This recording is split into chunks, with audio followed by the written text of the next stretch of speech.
What's going on, Beans Army? It's your host, Les Abbott of the Less is More Sports Podcast, the college offseason podcast, where you could say we're less of the regular season, but more of the offseason. Joke's on you all, Twitterverse. I was going to do either one. I just want to see which ones you all wanted me to do first. So today, I'm going to talk a little bit about this crazy situation going on in Lexington involving Aaron Bradshaw. Now, I know there's a lot going on. A lot's going on in the news, and what I've come to understand is that there's really no one that really knows what's going on. I've heard anything that, he did fracture his foot and he'll be out anywhere from 4 to 6 months to 4 to 6 weeks. And of course, there's this whole debacle going on with Klutch agencies. That sports agency group that's run by Rich Paul and all them. Yeah, see, here's the thing, man. I'm not an active journalist. I'm not doing anything behind the scenes. I'm not talking to anybody involved. So that whole debacle, I know about as much as you guys do. But what I am here to talk about is how I think this situation should be handled from an outsider's perspective. From a podcast host to my listeners, here's my honest opinion about how Aaron Bradshaw and the University of Kentucky should handle this whole situation. And before I even get into this, I'm going to give the Kentucky fans a warning because they're not going to want to hear this. Given what's happened with the likes of Shaden Sharp and Jared Vanderbilt, and that probably gave it away where I'm going, this is the last thing they're going to want to hear. But the honest truth is I think Aaron Bradshaw should sit out this year.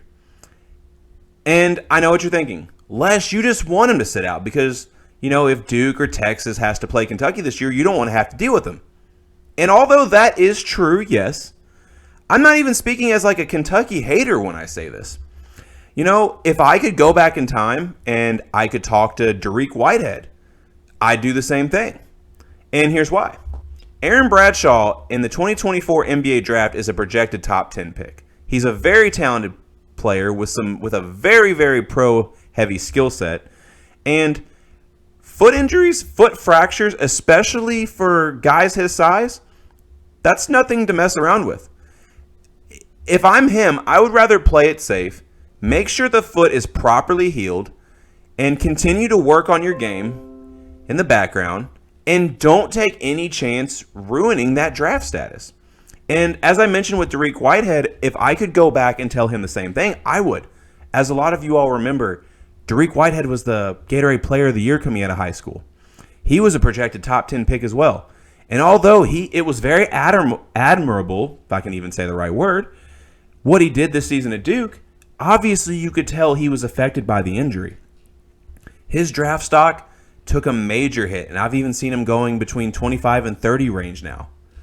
Bradshaw, even though I might be a Kentucky hater, I don't wish injuries or bad luck on anyone. If I'm Aaron Bradshaw, I sit this one out. You've already got a significant injury. Don't risk hurting your draft stock anymore.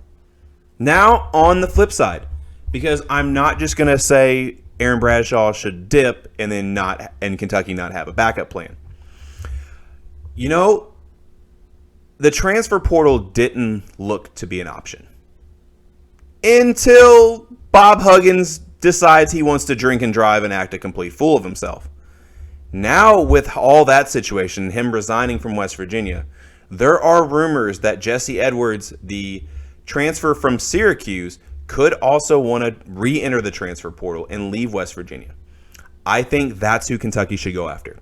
He is the perfect defensive-minded center that John Calipari loves having in the middle of his defenses.